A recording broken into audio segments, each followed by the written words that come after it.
The Democratic Republic of Congo, a vast, beautiful and complex nation right in the heart of Africa, stretching from the Atlantic coast deep into the continent's lush green interior.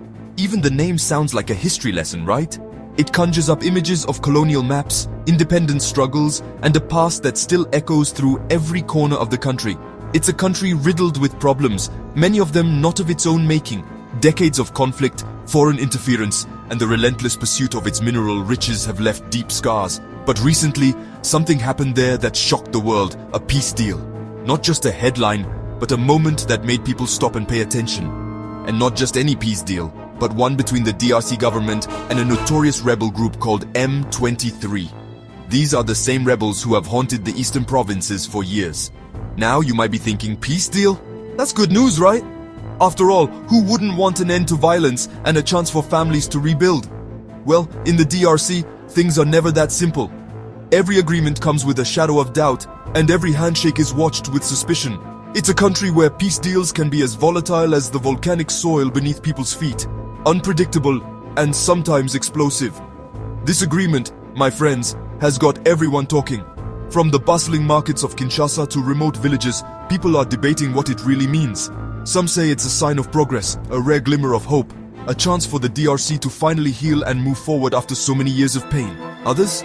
They see it as a cynical power play, a deal made out of desperation that could very well explode in everyone's faces, reigniting old tensions. So, buckle up. We're diving deep into the tangled jungle of Congolese politics to figure out if this deal is the real deal, a turning point for the nation, or just another broken promise in a long line of broken promises. The stakes couldn't be higher. Okay, so who exactly are these M23 guys? Let me break it down for you. Imagine a group of disgruntled soldiers fed up with corruption and bad leadership.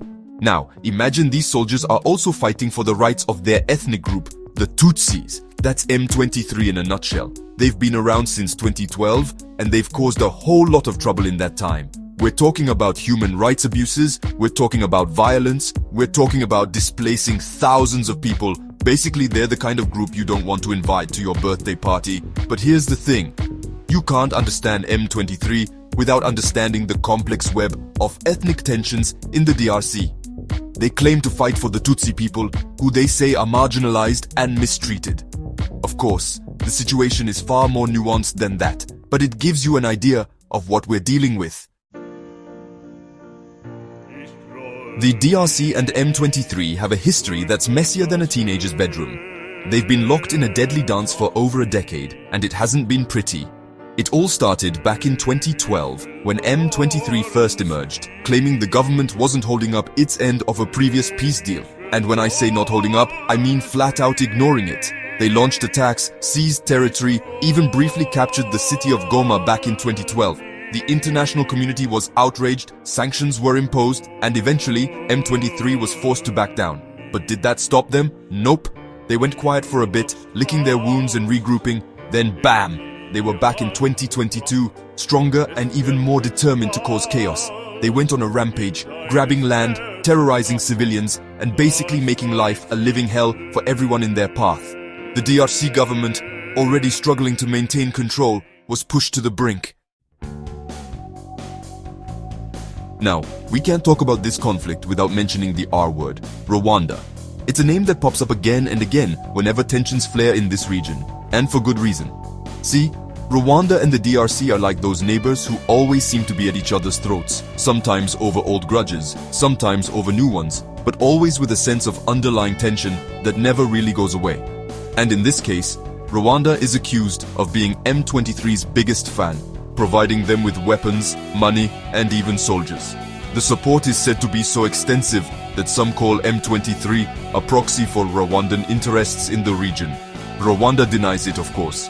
Official statements from Kigali insist that they have nothing to do with the rebels, and that they're being unfairly blamed for problems they didn't create.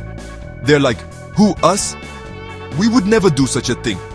The government's response is always one of total denial, no matter how many times the accusations come up. But the evidence? Well, let's just say it's not looking good for them. UN reports, leaked documents, and eyewitness accounts all seem to point in the same direction, painting a picture that's hard to ignore. The UN, the US, even France, they've all pointed fingers at Rwanda for meddling in the DRC. International pressure is mounting, and the world is watching closely. It's like a big, messy regional drama, with everyone picking sides and throwing shade. Neighboring countries are drawn in, alliances shift, and the stakes keep getting higher. But it's not just about regional squabbles. This conflict has become a magnet for international attention, pulling in actors from far beyond Africa. Oh no, this conflict has attracted some seriously powerful friends. Global superpowers are now involved, each with their own interests and agendas. We're talking about countries like the US, China, and various European nations, all vying for a piece of the DRC's vast mineral wealth. The competition is fierce, and the stakes are enormous. You see, the DRC is like the Beyoncé of the mineral world. It's got everything. Cobalt, coltan, gold, diamonds, you name it. These resources are the envy of the world, and everyone wants a share. And these minerals, they're not just pretty trinkets.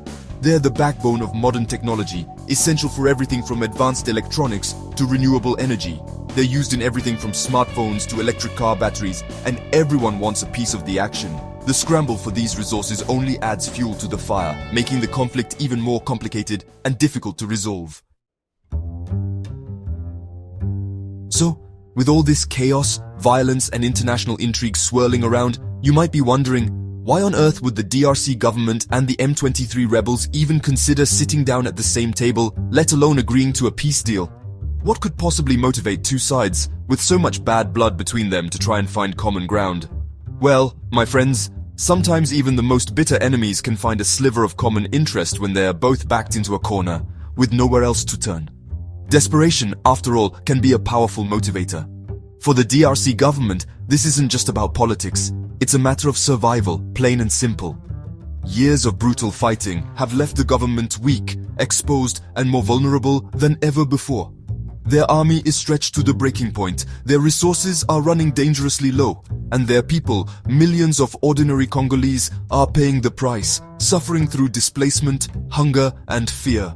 This deal, as shaky and uncertain as it may be, offers at least a glimmer of hope, a small chance to stop the bleeding and start the long, difficult process of healing. It's a rare opportunity to silence the guns, even if only for a little while, and to try to rebuild a nation that's been shattered by years of relentless conflict. But let's not kid ourselves. This deal isn't just about doing the right thing or helping the people. There are other motives at play. The DRC government knows the world is watching closely. They need to show progress, to prove to international partners and donors that they're taking steps toward peace. A peace deal, even if it's fragile or imperfect, looks a whole lot better on the international stage than a full-blown never-ending war. And what about M23? What's in it for them? What do they stand to gain from all this? Well, let's be honest, they're not in it for the humanitarian awards or to win the world's sympathy. What they want is power, plain and simple. They want a seat at the table, a voice in the future of the country, and a chance to shape what comes next. They've tasted power before, and now they want more. They want recognition, legitimacy, and influence. This deal gives them a rare opportunity to legitimize their position, to transform from a ragtag rebel group into a serious political force with a real say in the country's future. For both sides, the stakes couldn't be higher. Now let's talk about the real victims in all of this, the Congolese people. Imagine living in a war zone for years, never knowing when the next bomb might drop or when you might have to flee your home. That's the reality for millions in the DRC. The fighting has displaced millions, leaving them homeless and desperate. Families are torn apart, children are denied education, and basic needs like food and water are scarce. The humanitarian crisis in the DRC is a stain on the world's conscience. It's a complex emergency fueled by conflict, poverty, and disease. And yet, the world seems content to look the other way, more concerned with securing their precious minerals than with the lives being torn apart. This peace deal, if it holds, could offer a lifeline to these people. It could create space for humanitarian aid to flow in and for communities to start rebuilding. But it's a fragile hope, one that could easily be shattered if the violence resumes. We can't talk about the DRC without talking about its bling. And no, I'm not talking about diamonds, although they have plenty of those too. I'm talking about minerals, the kind that make our modern world go round. The DRC is like the Earth's battery, packed with cobalt, coltan, and other essential ingredients for smartphones, laptops, electric cars, you name it. Now, you might think this mineral wealth would be a blessing for the DRC, but you'd be wrong. It's more like a curse. See, everyone wants a piece of the Congolese pie, and they're not afraid to get their hands dirty to get it. International corporations, neighboring countries, even rebel groups like M23, they're all fighting for control of these resources. And the Congolese people? They're caught in the middle, often forced to work in dangerous conditions for a pittance, while the profits line the pockets of the powerful. So, the million-dollar question, will this peace deal actually work? Well, if you're looking for a straight answer, you've come to the wrong place. The truth is, nobody knows. The DRC's history is littered with broken promises and failed ceasefires.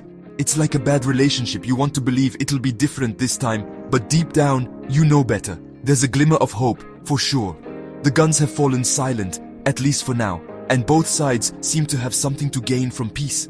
But the challenges are enormous. Mistrust runs deep, and the wounds of war are still fresh.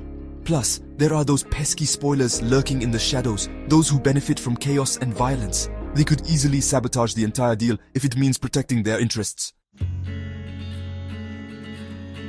So, what does the future hold for the DRC?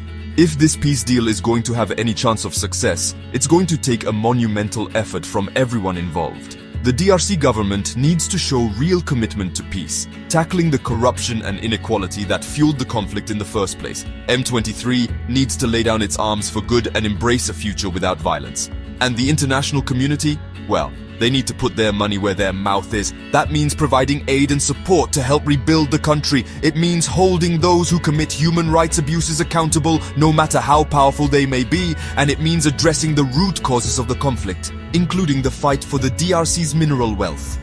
The road ahead for the DRC is long and uncertain. But if there's one thing we've learned from history, it's that even in the darkest of times, hope can emerge from the most unexpected places.